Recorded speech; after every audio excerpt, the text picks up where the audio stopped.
Donc, je suis Gilles, je travaille au lycée hôtelier, donc on est voisins. En fait, je suis professeur de service en réalité. J'ai un doctorat en histoire, donc ça me permet d'avoir aussi un lien avec l'université. Et notamment, je remercie Yann, puisqu'il m'a accepté dans son laboratoire de recherche, le CETOP, sur lequel je travaille sur une autre partie de ma mission en Polynésie, qui est de valoriser un service polynésien fait par les Polynésiens et non pas par les Européens avec des outils européens. Ma thèse portait sur l'art de la découpe à table et notamment j'ai ramené des découpes du XVIIe siècle où on découpait les oiseaux en l'air et j'ai réussi à les reproduire grâce à des planches anciennes. Donc c'est ça sur lequel je travaille en Polynésie. Ce qui m'a touché, c'est que lorsque j'ai montré ça à mes élèves, et je leur demande toujours de traduire en tahitien ce que je suis en train de faire. Et le mot qui leur est venu à l'esprit en demandant à les parents, c'est le premier mot que j'ai appris en tahitien. Bon, je ne sais plus quel âge j'avais, mais c'est le bateau de Alain Colas qui s'est perdu, le Manureva. Et ils l'ont traduit par Manureva, c'est-à-dire l'oiseau qui s'envole. C'est la symbolique de mon travail de découpe. Aujourd'hui, j'ai 20 techniques. Je sais découper un perroquet, un poisson perroquet avec 2 nacres. Donc, vous voyez, j'utilise aucun objet européen. Et je sais découper un homard, une langouste avec un bout de bambou. Voilà. Donc ça, c'est le travail sur lequel on est ensemble avec Yann. Et je te remercie pour la confiance que tu m'as accordée de faire partie de ton laboratoire. Je remercie aussi mon inspecteur qui me fait l'amitié de venir aujourd'hui, Didier Chadourne, parce que vous êtes nouveau en Polynésie, et qui me fait confiance sur mon délire. Donc ça, c'est extraordinaire. Alors, j'ai choisi une image pour vous présenter le travail. Vous allez voir l'avatar de mon élève. Donc, ce sont des vrais élèves, par contre, hein, ils ont leur avatar. Donc là, c'est Honoere que vous voyez au centre du musée. Et donc, le but de mon travail, c'est d'arriver à remplacer des univers physiques par des univers virtuels lorsque mes élèves ont des difficultés à comprendre ces univers dans le cadre du programme qu'ils suivent, c'est-à-dire la première STHR hôtellerie. Donc là, on est en cours d'anglais avec ma collègue d'anglais et on les a amenés au British Museum. Ils ont du mal à se projeter au British Museum et voir la pierre de Rosette. Donc dans ces cas-là, ben, c'est leur avatar qui va se retrouver au British Museum. Et cette image, en fait, me pose beaucoup de difficultés techniques parce qu'en plus, je n'ai pas voulu faire un métaverse qui soit fait pour des popas qui habitent à Papeete avec la fibre, mais réellement pour mes élèves qui, certains habitent dans la presqu'île, n'ont pas d'ordinateur et n'ont pas de Wi-Fi. Et donc, ça, c'était vraiment compliqué au départ parce que j'étais confronté à plein de difficultés techniques, notamment la taille des fichiers. Et aujourd'hui, les élèves peuvent naviguer dans le métaverse à partir de leur Vini, à partir de leur téléphone, et surtout hors connexion. Donc, certains d'entre eux qui viennent tous les matins de la presqu'île peuvent étudier le cours, c'est ce que vous appelez la classe inversée, avant que le cours se fasse. Voilà. Donc, ça, c'est important. Et puis, à 1 an aussi, j'ai eu la chance de rencontrer des parents d'élèves qui sont des hôteliers ou qui tiennent des pensions ou qui tiennent des roulottes. Et eux m'ont m'ont aidé à comprendre les difficultés d'un Polynésien, d'un entrepreneur polynésien en Polynésie. Donc, sur les roulottes, donc c'est une roulotte qui est à phare. Je suis allé manger plusieurs fois et j'ai compris comment, grâce à mon outil, on pouvait aider un Polynésien à mieux réussir son expérience d'entrepreneur. Voilà. Donc, c'est ce que je vais essayer de vous montrer aujourd'hui. Je remercie aussi Ludovia parce que c'est un peu mon curseur. C'est-à-dire que l'année dernière, je suis venu, j'ai présenté le lycée hôtelier virtuel. Et là, ben, je viens 1 an plus tard et je montre un peu mon avancée 1 fois par an grâce à Ludovia.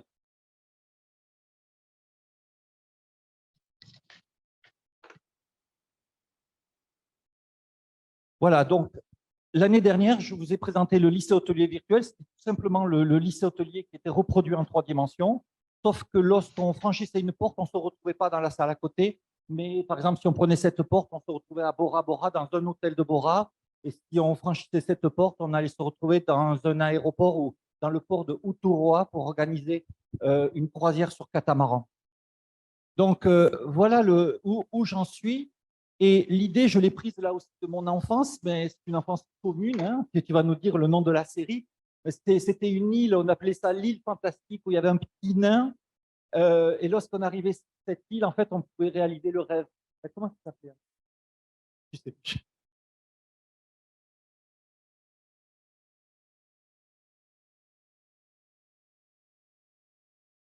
C'est pas grave.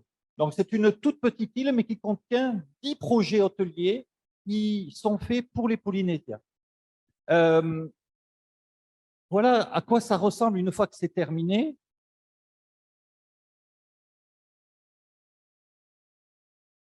Voilà, donc ça, Aujourd'hui, le métavers a pris la forme d'une île sur laquelle on peut suivre 10 formations différentes. En construction actuellement. Je peux devenir butler, hôtesse de yacht, hôtesse de jet privé, manager dans un hôtel, mais aussi responsable d'une pension, d'un tiki bar, d'une roulotte, d'un salon de bien-être spa. Viens, suis-moi, on y va. vous voyez derrière vous une pension qui est composée de 5 chambres et d'un petit restaurant. C'est une maman qui m'a aidé, hein, puisque j'ai pris l'idée sur le Vanira Lodge sur la Presqu'île. Et donc, j'ai essayé de comprendre comment elle faisait tourner son petit hôtel. C'est pas un hôtel, c'est une pension. Et quelles difficultés elle allait avoir, notamment une difficulté était de conserver les gens, et c'est-à-dire d'obtenir des demi-pensions plutôt que juste la nuit sèche, et de faire en sorte que les gens aillent manger ailleurs. Voilà, c'était sa difficulté. Alors, je vais vous demander un petit exercice comme Marius. Je vais vous montrer l'île telle qu'elle est aujourd'hui, et je vais vous demander de me dire plus tard ou par mail, si vous voulez, quel est le concept que vous voudriez voir sur cette île-là, si c'était vous qui le construisiez. Vous allez voir plusieurs fois des personnes qui travaillent sur un chantier, sont en train de construire un concept que j'ai imaginé, mais pourquoi pas le vôtre, si vous voulez bien m'écrire après.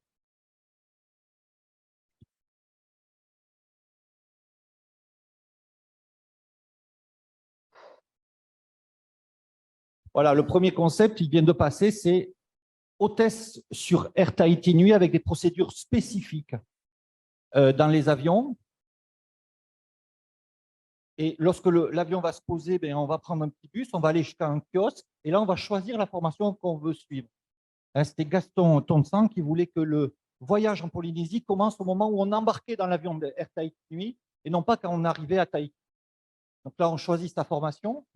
Et une des premières qui est très demandée par les hôtels, notamment de Bora Bora, c'est la formation de butler, c'est-à-dire une personne qui est capable de tenir une maison, de s'occuper de la piscine, mais aussi de s'occuper des gens. On appelle ça aussi le majordome. La deuxième formation, c'est celle que je vous ai présentée tout à l'heure. C'est une formation de manager d'une pension avec 5 parés traditionnels éco-responsables. Donc, j'ai travaillé sur la construction des maisons traditionnelles. Ensuite, il y a le catamaran avec des croisières sur catamaran.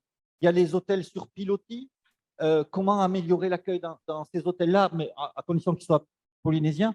Il y a le service à bord sur yacht privé. Je vais faire aussi une croisière avec la Ranouille à Pâques, et je pourrais peut-être rajouter. Alors ça, voilà.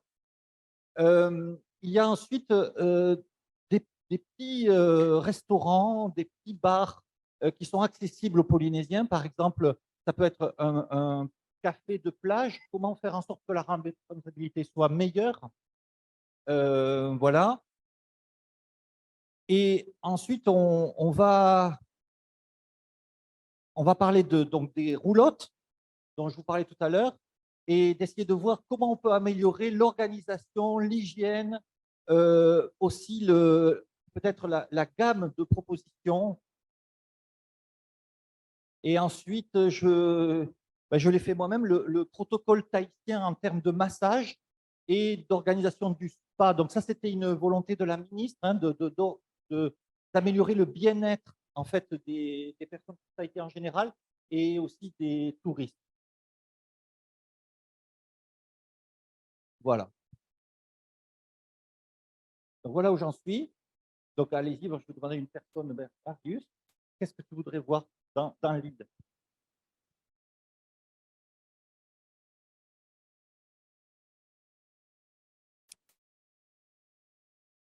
Sans connaître vos intentions pédagogiques.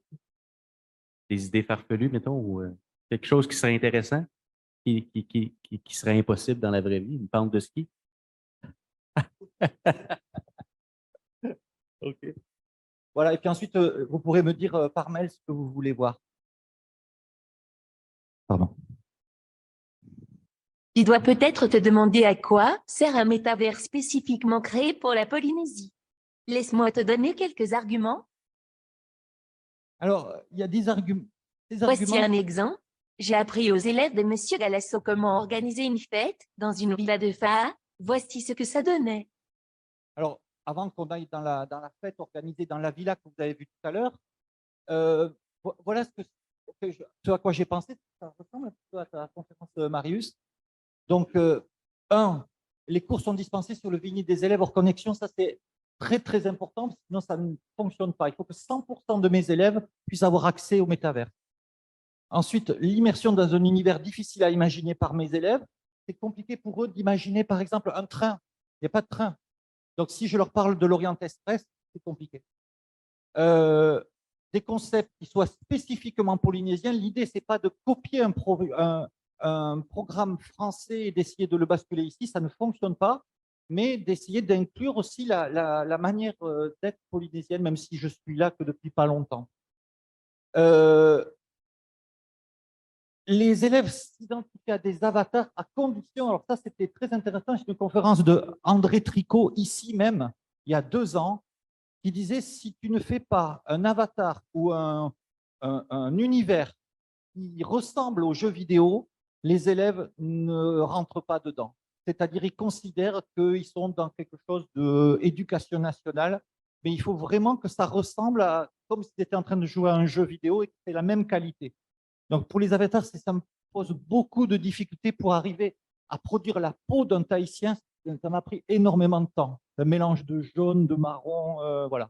Et donc j'ai j'ai essayé de copier des élèves à moi. Et c'est au niveau des yeux surtout. Donc j'en ai réussi qu'une vraiment. C'est-à-dire qu'on la reconnaît. Si je demande à un prof qui elle est, on la reconnaît. Elle s'appelle Aoumarou. Elle était là l'année dernière. Et donc, l'évaluation à son rythme en classe inversée. Puis, il y a quelque chose de bizarre. C'est ce mot, alors peut-être que quelqu'un, un Tahitien, va nous le traduire, c'est le mot Faatura. C'est-à-dire que j'ai des élèves qui se fichent de mes cours, hein, qui ne sont pas là pour ça, parce qu'ils ont d'autres choses, ils ont leurs copines, etc. Et ça, c'est la réalité du prof en secondaire. Et quand même, ces élèves, ils sortent du cours et ils me disent merci. Alors ça, c'est étonnant pour un prof, parce que nous, les Français, on n'est pas habitués à ce qu'on nous dise merci en sortant du cours. Et je lui dis, mais tu n'as rien écouté. Et il me dit, mais tu te donnes du mal pour nous. Et dans ce mot Fahatora, c'est un mélange de respect, mais du respect du travail. Est-ce qu'il y a un Tahitien qui pourrait nous traduire ce mot?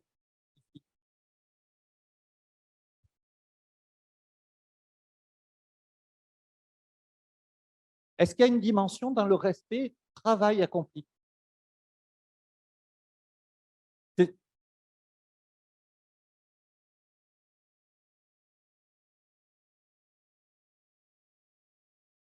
Te donne du mal. Il y a cette dimension. Voilà, c'est ce que j'ai ressenti. Même si, bon, il n'a pas obligatoirement écouté le cours. Et ensuite, le plaisir d'apprendre, c'est un esthétique proche d'un jeu vidéo. Donc là, je suis disputé par ma proviseure adjointe parce qu'évidemment, je mets que des jolies filles, des beaux garçons, etc. Donc c'est un petit peu agréable. Hein, voilà. Elle me dit, mais il faut que tu mettes un gros, un vieux, etc.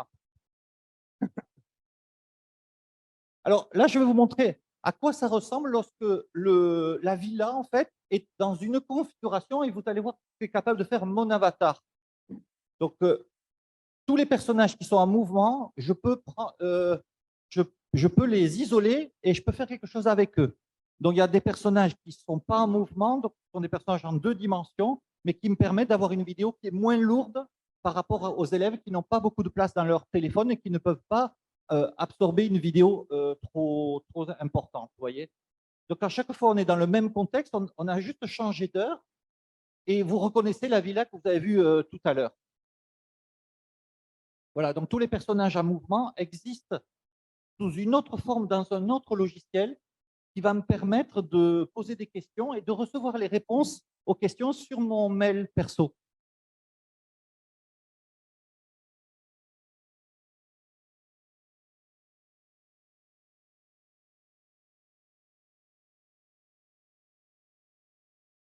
Je sais faire plusieurs gestes professionnels. Réaliser des recettes de cuisine et de pâtisserie pas à pas. Servir un vin, un cocktail, un cigare. Faire une chambre, servir une table, entretenir une maison, négocier avec un client. Alors, vous voyez, ce qui est important, c'est que comme je suis un technicien, puisque je suis professeur technique, lorsque je vais produire mon personnage, eh bien, la position des mains, je vais être certain qu'elle va tenir le couteau de telle manière et pas d'une autre manière. Et c'est là où c'est important, c'est de montrer les bons gestes et non pas des gestes qui seraient faits peut-être par un responsable du numérique qui ne saurait pas en même temps un technicien.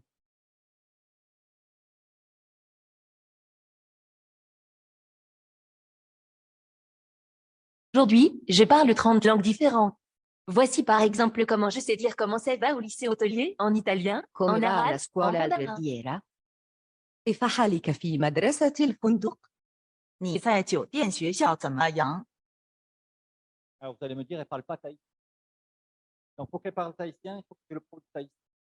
Donc ça, c'est la chose que Pépin, mon proviseur, voudrait absolument, c'est qu'on arrive à avoir un module en Réo Tahiti avec la professeure de tahitien, parce que dès que si je pour mes élèves qui parlent en tahitien, ils ne parlent pas bien le tahitien. Donc il faut que ça soit un tahitien académique, ce n'est pas évident. Mais c'est possible.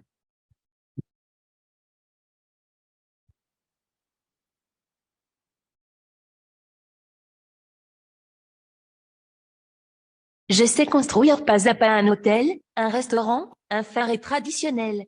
C'est ce qu'on appelle l'ingénierie hôtelière. Voilà, donc si on revient à l'exemple du Vanira Lodge sur la presqu'île, la construction est absolument incroyable. Bon, je pense que vous y êtes, la plupart d'entre vous y êtes allés. Et donc, moi, je me suis vraiment intéressé à l'architecte qui a construit ce bâtiment pour que d'autres personnes, d'ailleurs, c'est une obligation sur Tahiti, on ne peut pas construire ce qu'on veut n'importe comment, ou sur les îles. Et donc, l'idée, c'est de construire une pension, mais en matériaux traditionnels.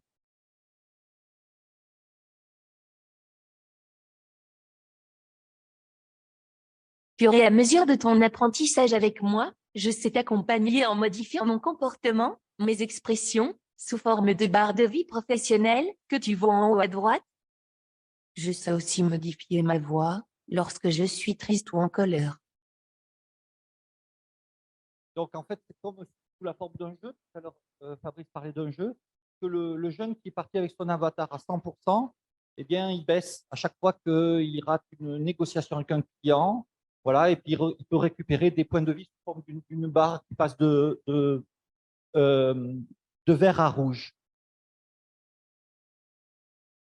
Les formations que je propose sont conformes au diplôme de l'Éducation nationale ou au CQP de France Compétences et s'inscrivent dans une démarche au Calliope.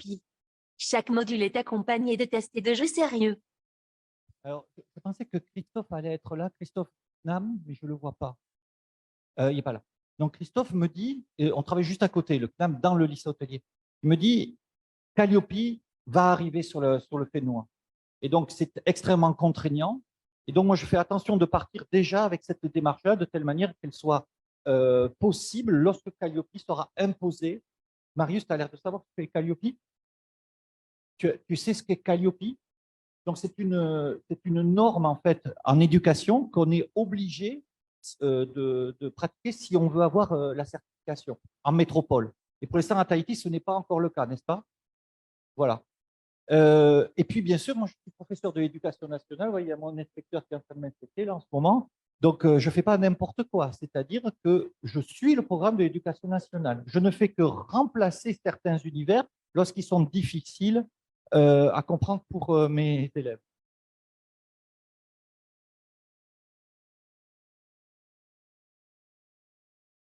Voilà. Alors, donc, en fait, ce que je voudrais, si j'avais des sous, ça serait d'offrir à tous les élèves un cardboard, un Google Cardboard, ça vaut 1 euro, de telle manière qu'ils puissent mettre leur vinyle dans le casque, c'est un casque en carton, hein, c'est pas cher du tout, et ils peuvent marcher plus facile pour eux que de suivre sur leur téléphone quand ils marchent dans le métaverse.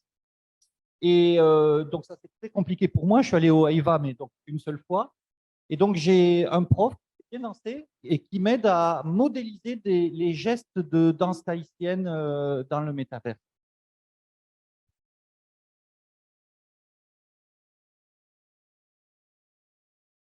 Voilà. Et en utilisant les tenues traditionnelles, j'ai essayé de proposer un protocole au Conrad à Bora Bora sur le service du petit déjeuner en bas, parce que ça nécessite tout un ensemble de difficultés qu'on essaye de contourner avec le directeur, que vous connaissez peut-être, Stuart, de Saint-Nicolas.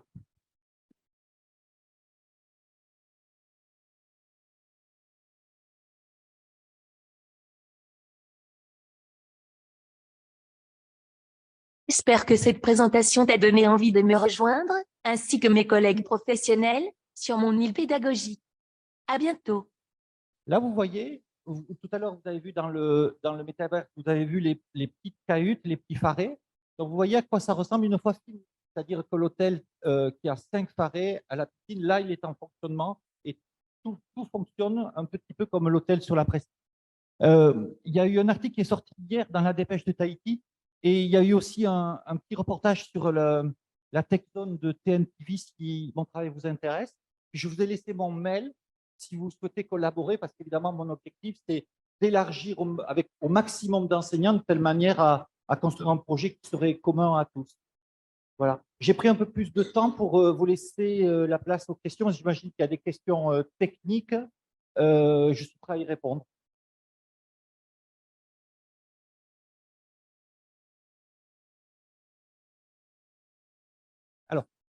Alors, comment c'est possible? C'est qu'en fait, j'ai créé des fichiers du format SCORM et ils téléchargent depuis la borne Vini du lycée dans leur téléphone et donc ils ont le cours dans leur téléphone.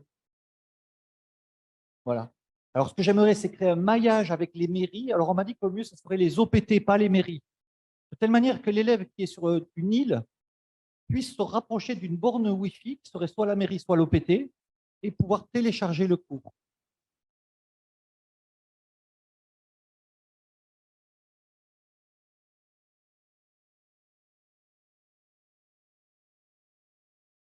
Alors oui, il y a plusieurs formes de tests. Je ne les ai pas montrées aujourd'hui. Donc, ils se déplacent, ils rencontrent un personnage, et là, le personnage va leur poser des questions. Donc, ça peut être sous forme de QCM. Il y a même des fois où il faut qu'ils écrivent la réponse.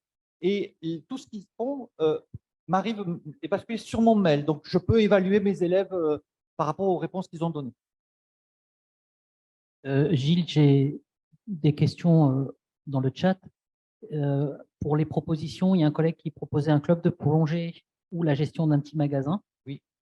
Et il demandait si c'était avec Unity ou Unreal Engine. Non. Je lui ai dit d'écrire directement sur ton mail pour ces points très techniques. Alors, en fait, j'utilise plusieurs logiciels, mais celui qui va correspondre à ce que le collègue demande, c'est le logiciel Poser.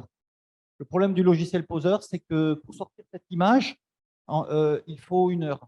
Donc, je clique sur rendu, ça fait le rendu, et là, il se charge de lumière, et c'est très, très long, en fait. Voilà.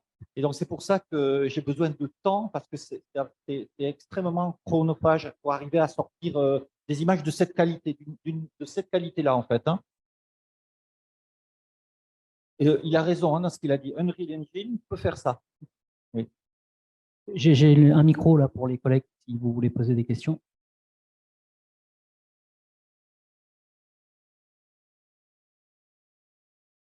En plus, c'est pas trop haut, c'est super. Merci pour moi. Bonjour à tous.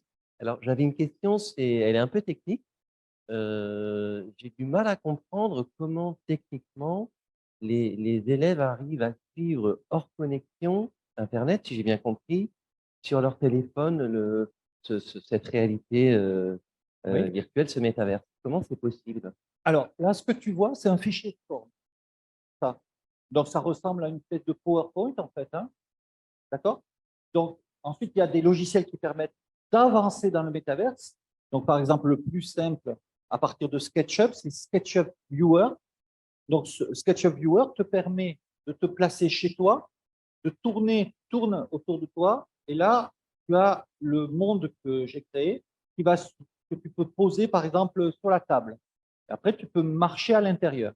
Donc ça, c'est tout à fait possible. Il suffit d'avoir des téléphones qui sont d'une génération d'il y a 3-4 ans. En fait. Voilà. Mais si je peux répondre à ta question plus précisément, je ne fais pas ça avec un seul logiciel.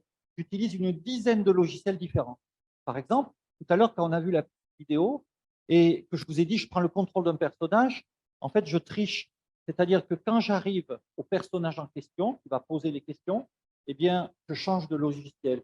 On ne s'en rend pas bien compte parce que j'ai créé le même personnage dans plusieurs formats différents et on a l'impression en fait que c'est une continuité alors qu'en fait, j'ai basculé sur un autre logiciel.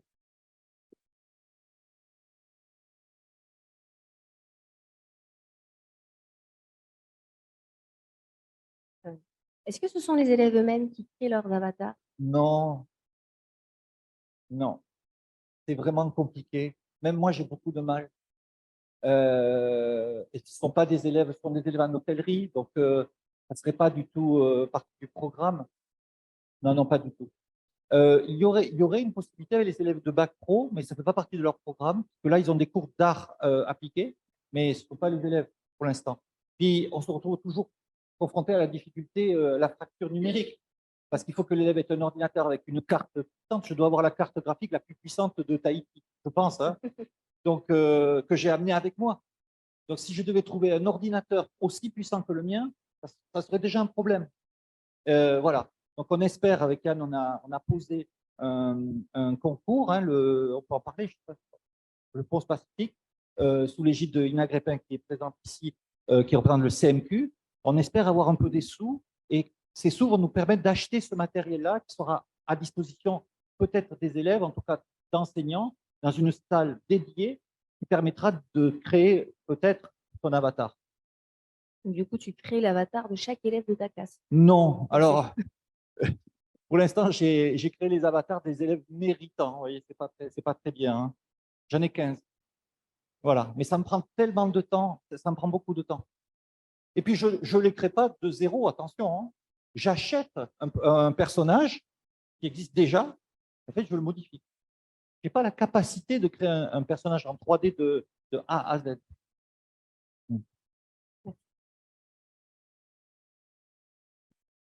D'autres questions? Oui.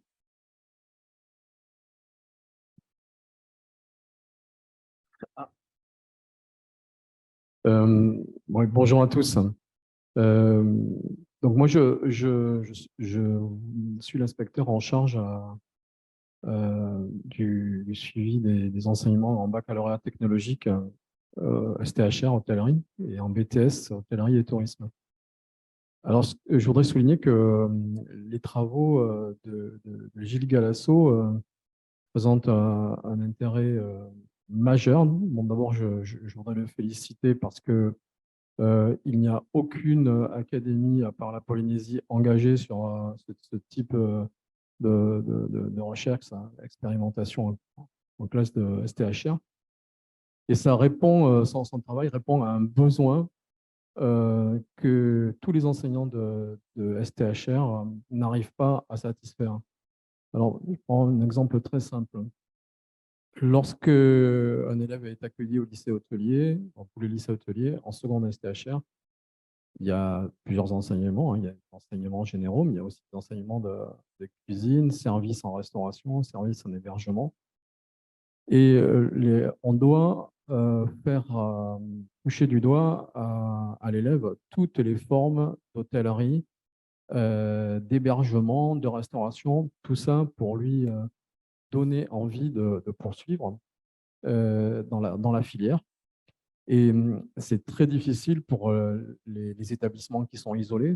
Par exemple, en métropole, il existe des établissements qui sont isolés, qui sont en pleine campagne, qui ont construit leur notoriété sur la qualité de leur formation. Mais ce qui est très difficile pour eux, c'est d'emmener des élèves en visite dans des hôtels haut de gamme, parce que le jeune doit pouvoir se faire une représentation de cette structure. C'est impossible de l'emmener dans un palace, c'est impossible de l'emmener dans la brasserie parisienne, c'est impossible de l'emmener ici en Polynésie sur les formes de restauration et d'hébergement qui existaient. Et pourtant, tous les élèves de métropole ont vocation à pouvoir travailler à l'international. Et tous les élèves d'ici ont vocation à pouvoir aussi travailler dans le monde entier. Et grâce au métaverse, on a cette possibilité de leur faire toucher du doigt tous ces univers. Et c'est particulièrement stimulant. Donc, en fait, cet outil, il permet de répondre aux besoins des enseignants qui sont en charge des diplômes de la filière hôtellerie-restauration. À tous les niveaux, cet outil va pouvoir aider à faire passer des notions complexes. Ensuite, comme ça a été évoqué, c'est aussi un outil au service de la formation. Dans le cadre du campus des métiers, on a vocation à proposer des formations de courte durée, des formations adaptées aux besoins spécifiques d'opérateurs polynésiens. Et cet outil est une solution idéale lorsque certaines notions ne peuvent pas être appréhendées facilement. Donc, le métaverse apporte une vraie valeur ajoutée. Donc, ce qui a été initié ici est regardé en métropole. Et pour le coup, la Polynésie est précurseur dans cette affaire. Et je trouve que c'est quand même un projet qu'il convient de soutenir et financièrement et puis aussi activement. Et surtout en termes de temps. En fait, c'est le temps dont le plus besoin, c'est du temps.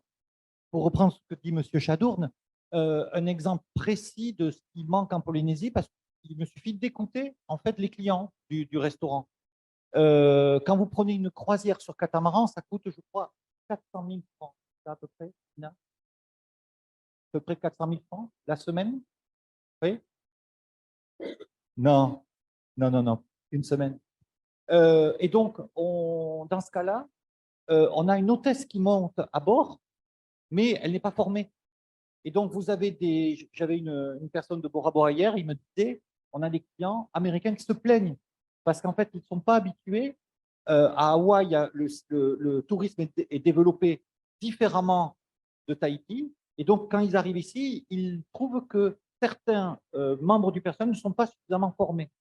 Et donc, c'est une manière de leur apporter une formation à distance, c'est-à-dire qu'ils suivront le même système que mes élèves, ils auront eux aussi leur formation dans leur vie, et ça leur permet de comprendre des métiers auxquels ils peuvent accéder facilement, alors que pour l'instant, il n'y a pas de formation qui est dédiée pour eux. On a fait, avec les élèves l'année dernière, on a fait le cheminement du client en catamaran, on est arrivé sur un motu, un peu comme si on allait à Tetiaroa, on a organisé un pique-nique et on est reparti en servant tous les éléments exactement comme ça ressemblait à une vraie croisière. Gilles, une dernière question. Donc, bonjour, je me présente Aurélia, expert en stratégie digitale et web. Merci Gilles de m'avoir invité. Je trouve ton projet intéressant, mais j'aurais une question. Les étudiants, est-ce qu'ils ont la possibilité de poser des questions? Si oui, comment vous pouvez leur répondre à leurs interrogations? Pas dans le métaverse. Ils ne peuvent pas poser des questions aux profs, D'accord. si c'est ta question. Oui, c'est ça. Par contre, ils peuvent répondre aux questions qui leur sont posées. Alors après, bon, évidemment, lorsque j'espère on va créer ce métaverse pour la Polynésie, c'est-à-dire que mon travail va être cédé à une institution polynésienne, évidemment, il sera dans un cadre, il sera certainement un site internet de e-learning, et là, il y aura un chat, il y aura tous les éléments pour poser des questions. Mais pour l'instant, si tu veux, dans mon système à moi, tu ne peux pas poser une question à quelqu'un qui est extérieur au métaverse. Ou alors, je ne sais pas le faire. C'est possible. Ok. Bonjour. Alors moi, ça fait 3 ou 4 ans que je viens à Ludovia. Donc, je t'ai vu la première année quand tu as présenté. Oui. Donc, j'ai suivi un peu. Et alors là, je ne m'adresse pas à toi. Enfin, en partant, ça pourrait, mais ce serait plus aux organisateurs de Ludovia. Est-ce qu'il serait possible d'avoir un atelier où vous pourrez être à la place de tes étudiants, du coup? Parce que bon, moi, je ne connais pas l'univers de l'hôtellerie, je suis juste professeur des écoles et je vois ce que tu veux dire, mais j'ai du mal à me le représenter en cours, en termes d'apprentissage et tout ça. Donc, tu pourrais m'expliquer, me dire, voilà, moi, je m'en sers comme ça, comme ça. Oui, oui, alors c'est Mais avec ce plaisir. serait intéressant de… J'étais intervenu, comment il s'appelle, l'inspecteur de PAEA, il m'avait fait intervenir devant les professeurs d'école. Vous étiez là? Vous étiez là toutes les deux? Donc, vous avez vu mes personnages en Sims, peut-être? Oui, donc voilà. Donc, ça, vous avez eu un petit exemple, mais avec plaisir, moi, je peux me déplacer, vous montrer. Après, Christophe Battier, l'année dernière, voulait que j'organise un atelier l'après-midi. Donc, on était parti sur le codage, qui est du Python, c'est un langage de codage. Et puis, on a reculé parce qu'on dit, mais c'est trop difficile, en fait. Donc, voilà. Donc, le langage Python est un langage qui a été développé pour les jeux et qui te permet de répondre des questions. Et selon ta réponse, ben, tu es game over, etc.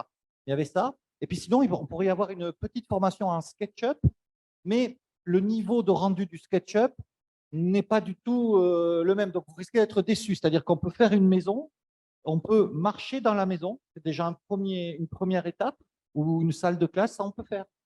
Parce que moi, je ne veux pas vous faire peur avec quelque chose qui serait trop dur. Même moi, de toute façon, je suis un autodidacte, je suis un professeur de secondaire. Il m'a fallu des années. Je ne suis pas arrivé en Polynésie, je n'ai pas commencé ici. Ça fait 15 ans que je travaille là-dessus. Et donc, je suis arrivé déjà avec mes outils. Voilà. Mais avec plaisir, au moins que vous puissiez voir comment ça fonctionne avec les jeunes.